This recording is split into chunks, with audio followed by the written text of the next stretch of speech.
భారతదేశం ప్రకృతి వైవిధ్యాల దేశం. అడవుల నుండి మంచు పర్వతాల వరకు. కానీ ఈ అందాల మధ్య కాలానికి అందని ఒక ప్రపంచం ఉంది. అక్కడ నిశ్శబ్దం మాట్లాడుతుంది. ప్రకృతి రాజ్యమేలుతుంది. కాలం నెమ్మదిగా నడుస్తుంది. ఆ ప్రదేశమే స్పితి వ్యాలీ. ఈ వీడియోలో స్పితి వ్యాలీ గురించి చెప్పబోతున్నాను. ఈ ప్రదేశం హిమాచల్ ప్రదేశ్లోని సముద్ర మట్టానికి సుమారు 12,500 అడుగుల ఎత్తులో ఉంది. ఇంత ఎత్తులో ఉండడం వలన సంవత్సరానికి 6 నెలల పాటు ఈ ప్రాంతం పూర్తిగా మంచుతో కప్పబడి ఉంటుంది. ఇది ఒక హిల్ స్టేషన్ మాత్రమే కాదు, ఇదొక కోల్డ్ డెజర్ట్.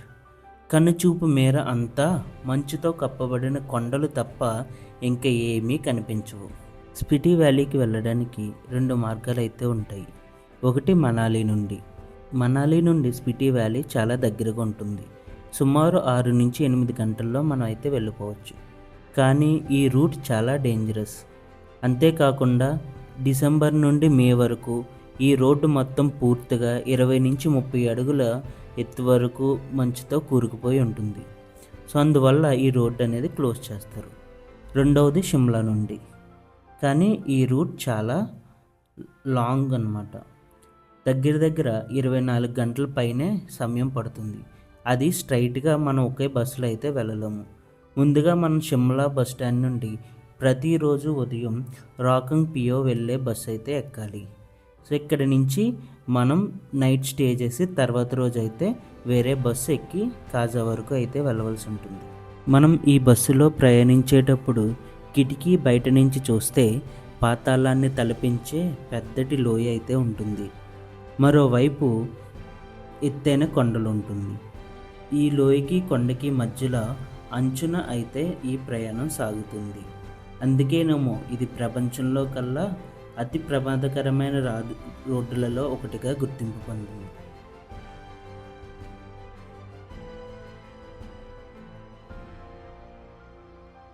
అలా 2 రోజుల పాటు 2 బస్సులలో ప్రయాణం చేసిన తర్వాత స్పిటి వ్యాలీలో ముఖ్యమైన ప్రదేశం అయిన కాజాకి చేరుకుంటాము. ఈ కాజా అనే ఊరిలోనే మనం స్టే చేయడానికి హోటల్స్, రూమ్స్ అవైలబుల్గా ఉంటాయి.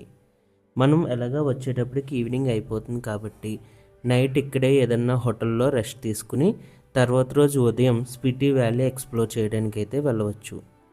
ఈ ఊరిలో మనకి షేరింగ్ క్యాబ్స్, రెంటల్ బైక్స్ అయితే దొరుకుతాయి. ఇక్కడ కనిపిస్తున్నదే స్పితి నది. ఈ వ్యాలీకి జీవనాధారం. కానీ ప్రస్తుతం -17 degrees ఉష్ణోగ్రత ఉండడం వలన ఈ నది కూడా దాదాపు గడ్డగట్టుకుపోయినట్టు అయిపోయింది. అంతేకాకుండా ఈ ప్రదేశంలో నార్మల్గా మనం ఉండే ప్లేస్లో కన్నా ఆక్సిజన్ లెవెల్ అయితే సగం మాత్రమే ఉంటుంది. ఇక్కడ నీళ్లు కూడా చాలా తక్కువగా దొరుకుతాయి. ఈ టెంపరేచర్కి బయట ఉన్న ట్యాంకులు, కాలువలు, చెరువులు అన్నీ గడ్డగట్టుకుపోతాయి. సో అందువల్ల వీళ్ళు ట్యాంకులలో, బాటిళ్ళలో, టిన్నులలో ఇంట్లో వాటర్ని స్టోర్ చేసుకుని జాగ్రత్తగా దాచుకుంటారు. మనం వెళ్ళినప్పుడు కూడా మనకి చాలా తక్కువ వాటర్ అయితే వెళ్ళిస్తారు. దానితోనే మనం సరిపెట్టుకుని మన అవసరాలు అయితే తీర్చుకోవాల్సి ఉంటుంది. నెక్స్ట్ డే మార్నింగ్ నేను క్యాబ్లో అయితే స్పిటిని ఎక్స్ప్లోర్ చేయడానికి అయితే స్టార్ట్ అయ్యాను. మొత్తం 6 ప్లేసెస్ అయితే చూపిస్తానని క్యాబ్ డ్రైవర్ చెప్తున్నాడు. సో ఆ 6 ప్లేసెస్ని చూసి వద్దాం. గడ్డగట్టుకుపోయిన నది పక్క నుంచి ఈ రూట్ అయితే స్టార్ట్ అవుతుంది. ఈ రూట్ని ఇలా మనం స్ట్రైట్గా వెళ్ళిపోతే డైరెక్ట్ మనాలి వరకు వెళ్తుంది. కాకపోతే మనం వెళ్ళబోయే ప్లేసెస్కి ఈ రూట్ నుంచి రైట్ సైడ్ ఒక రూట్ వస్తుంది. సో ఆ రూట్లో అయితే వెళ్ళాలి. ఒకవేళ మీరు బైక్ కనుక రెంటల్ బైక్స్ కనుక తీసుకుంటే ఈ గూగుల్ మ్యాప్స్ని ఒక్కొక్కసారి సరిగ్గా పనిచేయదు, ఎందుకంటే నెట్వర్క్ ఇష్యూస్ వల్ల. సో ఆఫ్లైన్ మ్యాప్స్ అయితే డౌన్లోడ్ చేసుకుని వెళ్ళాల్సి ఉంటుందంట క్యాబ్ డ్రైవర్ చెప్పారు. మనం ఎవరినన్నా అడుగుదామన్నా సరే ఇక్కడ జనాలు ఎవరు అవైలబుల్గా ఉండకపోవచ్చు. సో చాలా జాగ్రత్తగా అయితే వెళ్ళవలసి ఉంటుంది. ఒక్కొక్కసారి ఈ రూట్లో అయితే ఫుల్గా స్నో పడితే కవర్ అయిపోతుందంట. యాక్చువల్గా 3 days బ్యాకే ఈ రూట్ని అయితే స్నో క్లియరెన్స్ చేశారు. అందుకే మన వెహికల్స్ వెళ్ళడానికి అయితే ఇప్పుడు చాలా కంఫర్టబుల్గా ఉంది. ఇక్కడ లాస్ట్ టైం 2 weeks బ్యాక్ అయితే హెవీ స్నోఫాల్ అయితే పడిందంట. ప్రజెంట్ అయితే ఇక్కడ ఎటువంటి స్నోఫాల్ లేదు. నేను మొదట వెళ్ళబోయే ప్లేసు లాంగ్జా. కాజా నుండి లాంగ్జా వైపు ప్రయాణం అయితే మొదలైంది. మొదటి చూపులోనే ఈ దారి మీకైతే అర్థమవుతుంది. ఇది సాధారణ రోడ్ ట్రిప్ కాదు. ఇక్కడ రోడ్లు సాఫీగా ఉండవు. మంచుతో కప్పబడి డస్ట్, రాళ్ళు, పెద్ద మలుపులతో ఈ రోడ్డు అయితే ఉంటుంది. ప్రతి మలుపు ఒక కొత్త దృశ్యాన్ని అయితే చూపిస్తుంది. మీ వాహనం నెమ్మదిగా పైకెక్కుతూ ఉండగా మీ శ్వాస కొంచెం కొంచెం భారంగా అనిపిస్తుంది. ఎందుకంటే మీరు సముద్ర మట్టానికి 13,000 అడుగుల ఎత్తుకైతే చేరుకోబోతున్నారు. మనం ముందుకు వెళ్ళే కొలది, హైట్ పెరిగే కొలది ఆక్సిజన్ లెవెల్స్ అయితే తగ్గుతూ ఉంటాయి. బ్రీతింగ్ ప్రాబ్లం ఉన్న ఎవరన్నా ఉంటే మెడిసిన్స్ అయితే క్యారీ చేసుకోవాల్సి ఉంటుంది.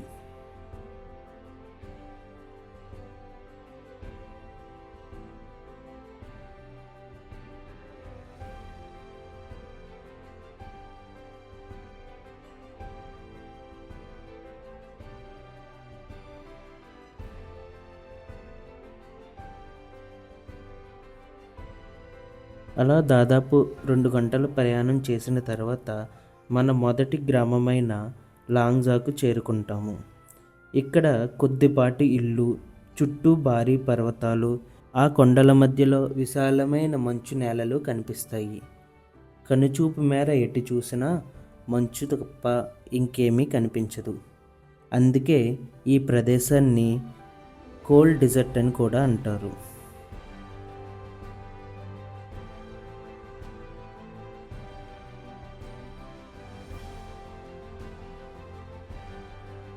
లాంగ్జా గ్రామం మీద మనకి ఒక విగ్రహం కనిపిస్తుంది. అదే బుద్ధుడి విగ్రహం. ఈ విగ్రహం పర్వతాల మధ్య నిలబడి గ్రామాన్ని కాపాడుతున్నట్టుగా ఉంటుంది. ఇక్కడ నిలబడి చూస్తే గాలి కూడా చాలా వేగంగా అనిపిస్తుంది.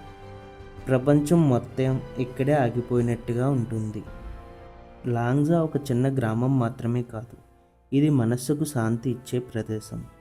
ఇక్కడ మీరు మీ గురించి మీరు ఆలోచించగలరు. జీవితం అంటే ఏమిటో మళ్ళీ తెలుసుకోవచ్చు. లాంగ్జా మీరు చూసే ప్రదేశం కాదు, మీరు అనుభవించే ప్రదేశం.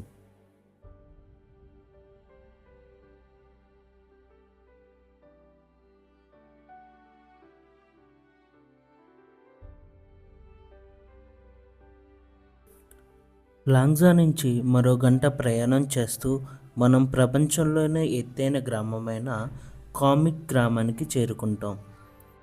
ఇది సాధారణ గ్రామం కాదు, ఇది ప్రపంచం మీద ఉన్న గ్రామం. సముద్ర మట్టానికి దాదాపుగా 15,000 అడుగుల ఎత్తులో మేఘాల కంటే పైన మనుషులు జీవించే చిన్న గ్రామం. చలికాలంలో ఈ గ్రామం ప్రపంచానికి పూర్తిగా దూరమవుతుంది. రోడ్లన్నీ మూసుకుపోతాయి, సిగ్నల్ సరిగ్గా ఉండదు. కానీ ఇక్కడ ప్రజలు మాత్రం చాలా సంతోషంగా జీవిస్తారు. వాళ్ళు ప్రకృతితో కలిసి జీవితాన్ని ఆస్వాదిస్తారు. ఇంత ఎత్తైన గ్రామంలో ఒక స్కూల్ కూడా ఉంది. అంతేకాకుండా ప్రపంచంలోకి అత్యంత ఎత్తులో ఉన్న ఒక కాఫీ షాప్, రెస్టారెంట్ కూడా ఉన్నాయి. అలాగే ఈ కామిక్ గ్రామంలో ఉన్న ట్యాంగుడ్ మానిస్ట్రీ ప్రపంచంలో ఎత్తైన మానిస్ట్రీల్లో ఒకటి. ఈ ప్రదేశం శాంతి, ధ్యానం, ఆధ్యాత్మికతకు ప్రాముఖ్యత చెందినది. ఇక్కడ వచ్చాక మనసుకు నెమ్మదిగా ఉంటుంది. మనం ఈ మానిస్ట్రీ లోపలికి వెళ్ళి దర్శించవచ్చు. నేను వెళ్ళేటప్పటికి మానిస్ట్రీలో ఉన్న మాంగ్స్ వాళ్ళు పూజ అయితే చేస్తున్నారు. ఆ వీడియోని కూడా చూసింది.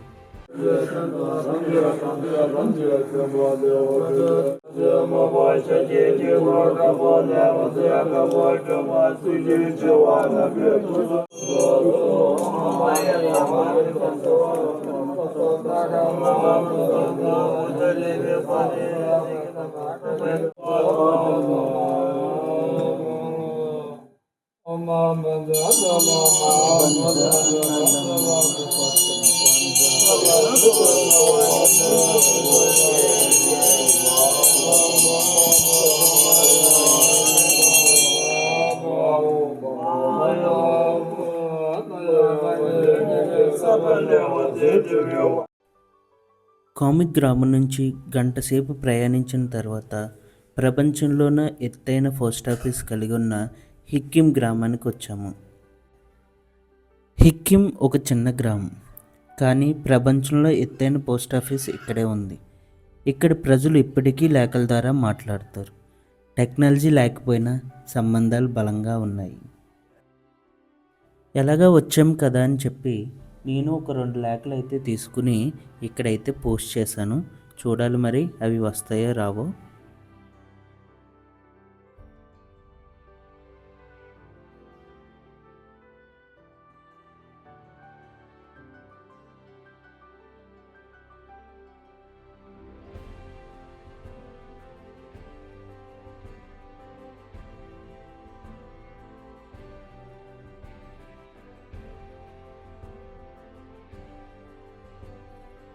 అక్కడి నుంచి మరో గంటన్నర ప్రయాణం చేసిన తర్వాత కీ అనే ప్రదేశానికి వచ్చాము.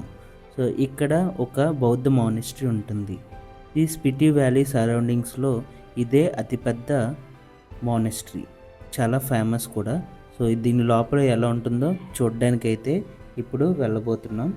బయట నుంచి చూడడానికైతే దీని వ్యూ అయితే చాలా బాగుంటుంది. ఈ కీ మానిస్ట్రీ స్పితి వ్యాలీ మొత్తానికి గుండెకాయ లాంటిది. ఈ మానిస్ట్రీ అనేక యుద్ధాలు, ప్రకృతి విపత్తులు చూసింది, కానీ ఇప్పటికీ చెక్కి చెదరకుండా అలాగే నిలబడింది. ఇక్కడ ప్రజలకి ఇది చాలా ప్రాముఖ్యమైన స్థలం. ఇది కేవలం భవనం కాదు, ఒక ఆధ్యాత్మిక శక్తి.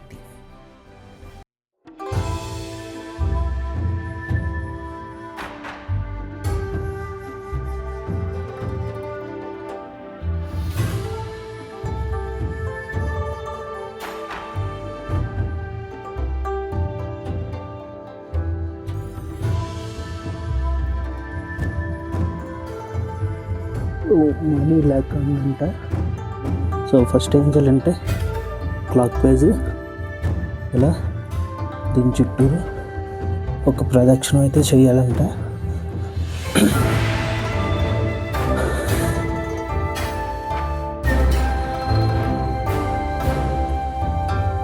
సో మొత్తం వుడ్ అండ్ మట్టితో కన్స్ట్రక్ట్ చేసిన ఓల్డ్ స్టైల్ కన్స్ట్రక్షన్ అన్నమాట. ఇలాంటి లోపలికి వెళ్ళి చూద్దాం.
మరో అరగంట ప్రయాణం చేసిన తర్వాత ఎక్కువ స్పాట్కి అయితే వచ్చాము.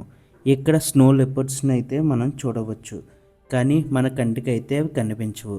కేవలం ఇక్కడ మనం స్పెషల్గా అరేంజ్ చేసిన కెమెరాస్ ద్వారా అయితేనే చూడగలం.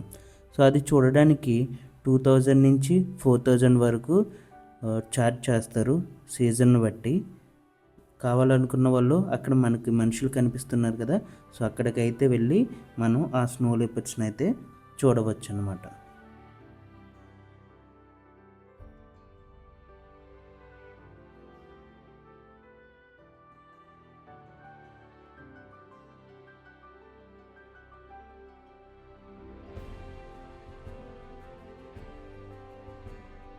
మరో అరగంట ట్రావెల్ చేసిన తర్వాత స్పిటి ఎక్స్ప్లోరేషన్లో లాస్ట్ ప్లేస్ అయిన చీచం బ్రిడ్జ్కి వచ్చాము. సో ఈ చీచం బ్రిడ్జ్ ఆసియాలోనే అత్యంత ఎత్తులో ఉన్న వేలాడే వంతెన. ఈ బ్రిడ్జ్ కట్టకముందు ఈ ప్రాంతంలో మనుషులు ఇటు నుంచి అటు వెళ్ళడానికి దోణులు అయితే యూజ్ చేసేవారు. ఇది దాదాపుగా 1000 అడుగుల లోతు వరకు ఉంటుంది. సో చాలామంది తమ ప్రాణాలైతే ఈ లోయలో కోల్పోయారు. ఈ బ్రిడ్జ్ని నిర్మించడానికి మన భారత ప్రభుత్వం అయితే చాలా సంవత్సరాలు అయితే కష్టపడింది. దాదాపుగా 14 సంవత్సరాల సమయం అయితే ఈ బ్రిడ్జ్ కంప్లీట్ చేయడానికి మన ప్రభుత్వం తీసుకుంది. ఎందుకంటే ఇది ఎత్తైన ప్రదేశంలో ఉండడం వలన ఇక్కడ కన్స్ట్రక్షన్ అనేది చాలా కష్టం. దానికి తోడు ఇక్కడ గాలులు చాలా వేగంగా వీస్తాయి. లోయ కూడా చాలా లోతుగా ఉండడం వల్ల కన్స్ట్రక్షన్ అనేది చాలా డిఫికల్ట్.